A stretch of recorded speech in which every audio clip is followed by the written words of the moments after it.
بهار این دم شما را میبره بر سوی شهری قیصه ها تیلا یکان ای بچه ها شیری نکنی به بهار این دم شما را میبره بر سوی شهری قیصه ها.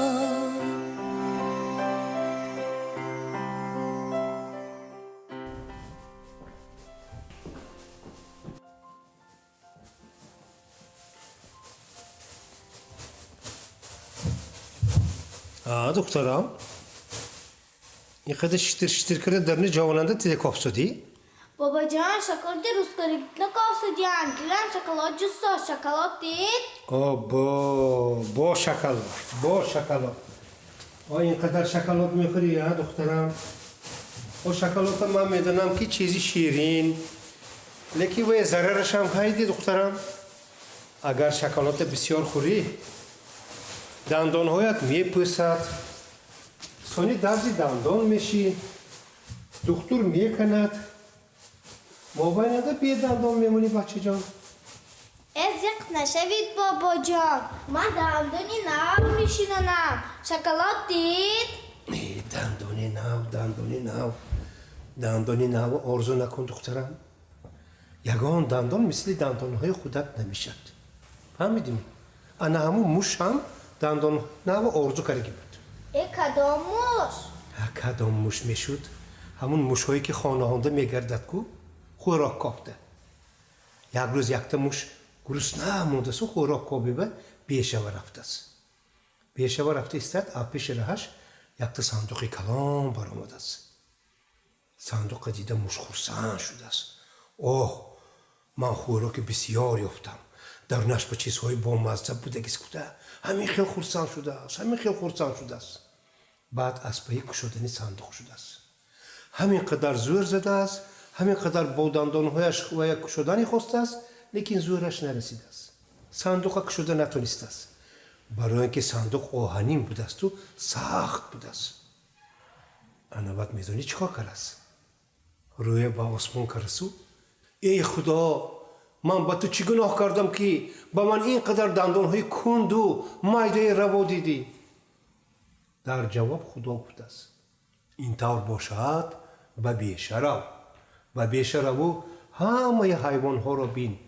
اگر دندانی کدامش به تو معقول شود انا همون دندان من به تو میتیم بوده است موش خرسند شده است و جهیده و بیشه رفته است دندان های همه حیوان های از نظر گذرانده است لیکن یگان تاش به وی معقول نشده است و همین دو قدم رفته ایستاده بود است که و من گوش کردم دخترم دو قدم مونده که بود است که پیش راهش یک فیل برآمده است فیل حیوانی کلان تو دیدگی ها دندانهایش هم کلان عظیم جثه موش دیده است گفت است که من به انا همین خیل دندان ها در کار باز به خدا بود است با من انا همین خیل دندان های تکی مثل دندان فیل باشد گفت است فیل که این گپ های گوش میکرد است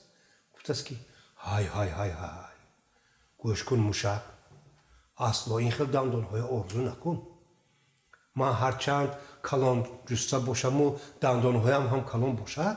لیکن این دندان من برای خوردن به من یگان فایده نمیرساند برای آن که از دهانم بیرون میستد تو حیوان خورد باشه هم دندانهایت با تو برای خوراکخوری یاری میدهد سانی این دندانها خیلی وزنین هستند تو یک جانوری که مایده این خیلی دندانهای وزنین چخیل گرفته میگردی موش فکر کرده است گفت است که راست میگویی فیل همه گپ‌های درست دندانهای من برای من فایده‌آور است و دندانهای تو برای تو فایده‌آور بهترش به من دندانهای خودم لازم من با دندانهای خودم میمونم دیدی دخترم ما آدمان هم باید همیشه آن چیزی که داریم باید دوست داریم دست مویه چشم مویه دندانهای مویه باید احتیاط کنیم تو هم دخترم دندانهایت را تیز تازه کرده شسته است اگر دندانات رو ناز نگاه بین کنی و سالهای دراز به تو خدمت میکند. سلامتی انسان بایگری از همه اساسی است دخترم. هر کسی که صحت و سلامت است و ثروتمند و با دولت است. برای همین این دولت و این ثروت ما باید احتیاط کنیم و نگاه و بین کنیم. فهمیدی دخترم؟ ها بابا جان. دندانهایت میشویی؟ ها بابا جان. شکلات بسیار نمیخوری؟ نه بابا جان. آفرین دخترم. دلا کن ای بچه ها شیری نکنی به بها این دم شما را میبره بر سوی شهری قیصه ها دلا کن ای بچه ها شیری نکنی به بها این دم شما را میبره بر سوی شهری قیصه ها